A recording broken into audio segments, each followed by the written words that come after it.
NBTV news বুলেটিনে আপনাদের স্বাগত। সঙ্গে আমি সাবিবুর খান। প্রথমেই দেখে নেব আজকের বুলেটিনের শিরোনাম। সন্ত্রাস মোকাবিলায় রাজ্যে আরও 10 দিন থাকবে কেন্দ্রীয় বাহিনী, নির্দেশ আদালতের। চাকরিজীবীদের জন্য সুখবর, পিএফে সুদের হার বাড়ানোয় সম্মতি কেন্দ্রের, মিলবে বাড়তি টাকা। 2025 সাল থেকে উঠে যেতে পারে আইসিএসই, জানালেন বোর্ডের প্রধান সচিব। ক্রমশ ডেঙ্গি ছড়াচ্ছে বাংলাদেশে, মৃত বেড়ে 176। এমার্জিং এশিয়া কাপের ফাইনালে পাকিস্তানের কাছে 128 রানে হার ভারতের। অন্য তারকার প্রশংসায় নারাজ, সঙ্গে নায়িকাদের থাকার শর্তে নাকি সাক্ষাৎকার দিতে রাজি হন শাহরুখ। এবার আসছি বিস্তারিত খবরে। শুরুতেই নজর রাখবো রাজ্যের খবরে। সন্ত্রাস মোকাবিলায় রাজ্যে আরও 10 দিন থাকবে কেন্দ্রীয় বাহিনী, নির্দেশ আদালতের। ভোট পরবর্তী সন্ত্রাস মোকাবিলায় রাজ্যে আরও 10 দিন থাকবে কেন্দ্রীয় বাহিনী। কেন্দ্রীয় বাহিনীকে থাকার অনুমতি দিল প্রধান বিচারপতির ডিভিশন বেঞ্চ।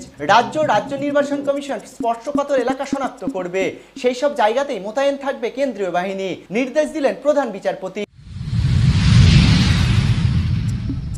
এবার নজর রাখবো দেশের খবরে। চাকরিজীবীদের জন্য সুখবর, পিএফে সুদের হার বাড়ানোয় সম্মতি কেন্দ্রের, মিলবে বাড়তি টাকা। প্রভিডেন্ট ফান্ডে সুদের হার বাড়ল। 2022-23 অর্থবর্ষে আগের তুলনায় অতিরিক্ত 0.05% সুদ বেশি মিলবে। কর্মী প্রভিডেন্ট ফান্ড সদস্যদের জমা টাকার উপরে এই সুদ মিলবে। এই অর্থবর্ষে সুদ আগেই ঘোষণা করেছিল কর্মচারী প্রভিডেন্ট ফান্ড সংস্থা।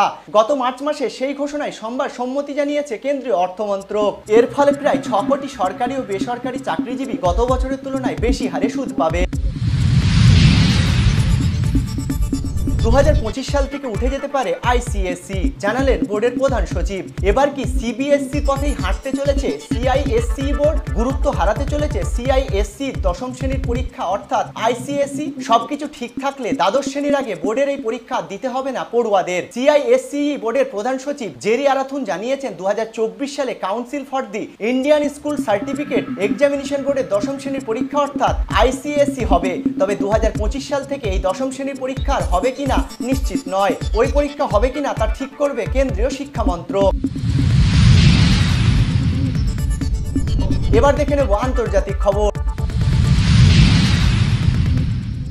ক্রমশ ডেঙ্গি ছড়াচ্ছে বাংলাদেশে, মৃত বেড়ে 176। শুরুটা হয়েছিল ঢাকায়, ক্রমে চট্টগ্রাম, বরিশাল, খুলনাতেও ছড়িয়ে পড়েছে মশাবাহিত সংক্রামক ডেঙ্গি। সরকারি হিসেব অনুযায়ী চলতি মরশুমে বাংলাদেশে ডেঙ্গিতে মারা গিয়েছেন 176 জন। তার মধ্যে জুলাইয়ে ডেঙ্গির বলি 129 জন। রবিবার সকাল 8টা পর্যন্ত 24 ঘন্টায় বিভিন্ন হাসপাতালে ভর্তি হয়েছেন 2292 জন, মারা গিয়েছেন 9 জন। এর মধ্যে ঢাকায় বিভিন্ন হাসপাতালে ভর্তি হয়েছেন 1064 জন। ঢাকার বাইরে বিভিন্ন হাসপাতালে ভর্তি হয়েছেন 1228 জন। এবার নজর রাখবো খেলার খবরে। এমার্জিং এশিয়া কাপের ফাইনালে পাকিস্তানের কাছে 128 রানের বিরাট হার ভারতের। টসে জিতে ফিল্ডিং নিয়েও কাজ হলো না। পাকিস্তানের দেওয়া 353 রানের লক্ষ্যমাত্রা তাড়া করতে নেমে বাঁহাতি ওপেনার অভিষেক শর্মা অর্ধশত রান করেন।